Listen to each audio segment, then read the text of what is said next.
I'm referring to a kind of experience, a kind of, shall we say, state of consciousness, which seems to be as prevalent among human beings as measles.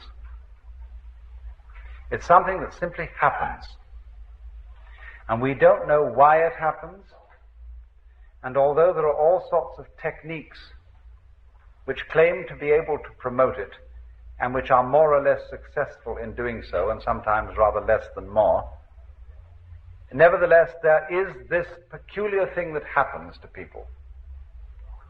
And it's been recorded as far back in time as we have any recording at all. And that is coming over people the peculiarly convincing sensation that their ordinary sense of individuality, of personal identity, is transcended. And the individual suddenly feels an experience that actually it could be described from a number of quite different points of view. But we could add up these dominant characteristics.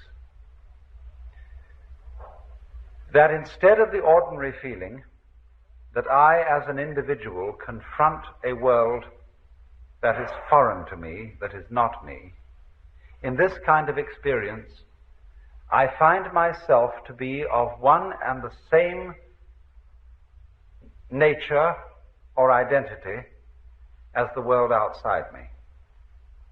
In other words, I suddenly feel no longer a stranger in the world, but as if the external world were my own body.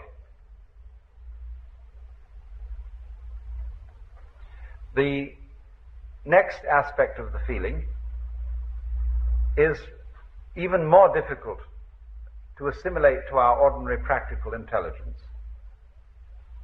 but a very overwhelming feeling that everything that happens, everything I have ever done, everything anybody else has ever done, was part of a harmonious design. That there is no error at all. And that's the sort of thing I'm referring to. Now, you see, I'm not talking about a philosophy. I'm not talking about a rationalization, some sort of theory that somebody cooked up in order to explain the world and make it seem a tolerable place to live in. I'm talking about a rather whimsical, unpredictable experience that suddenly hits people. And it includes this element of feeling the total harmoniousness of everything. Now, I realize that those words can carry with them a sort of sentimental feeling, a sort of Pollyanna feeling. There are various religions in our society today which try to inculcate in you the belief that everything is a harmonious unity. You know, things like Christian Science or the Unity movement and so on. They want to make a kind of propaganda for one to believe, and through believing to feel that everything is harmonious. Now, to my mind, that is a kind of pseudo-mysticism, because it's an attempt to make the tail wag the dog. To make the effect produce the cause.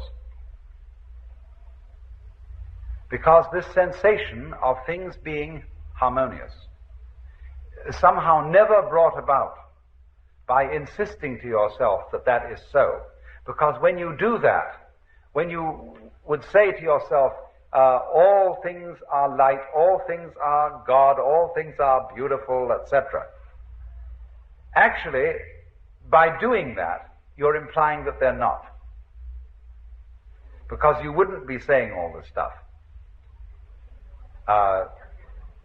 if you really knew it to be true.